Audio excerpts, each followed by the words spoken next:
परिचयटा देबे। मृत्युंजय पट्टनायक राष्ट्र बजरंग दल जिला गोरखिया प्रमुख।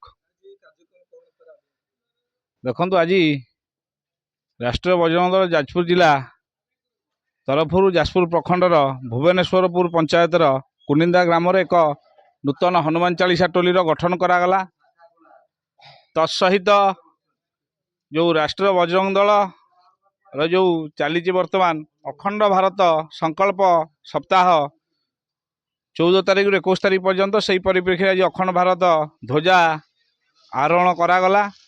समग्र युव समाज गति यही आह्वान रहिला जे निज धर्म संस्कृति परंपरा को केमिति आगरे रखिबे एवं ए धर्म संस्कृति पई लड़ाई जारी रहिबो। युव समाज को हिंदुत्व मार्ग रे मार्गदर्शित करिबा एवं हिंदुत्व प्रेम उजागर करिबा हिंदू समाज मध्यरे हिंदू युवक मान मध्यरे गाँ गाँ रे बुली राष्ट्रीय बजरंग दल तार जो शाखा मान गठन करि आछी सेही परिप्रेक्षी जाजपुर प्रखंड आज ये कार्यक्रम करा जायछि।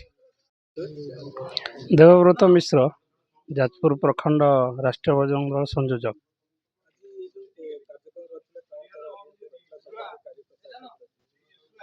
आमर अंतरराष्ट्रीय हिंदू परिषद सभापति आमर प्रवीण भाई तोगड़िया निर्देश अनुसार आमर सांगठनिक ढंग से आज नूतन हनुमान चालीसा टोली जाजपुर प्रखंड भुवनेश्वरपुर पंचायत कुनिंदा ठारे गोटे नूतन टोली गठन है हनुमान चालीसा टोली गठन है।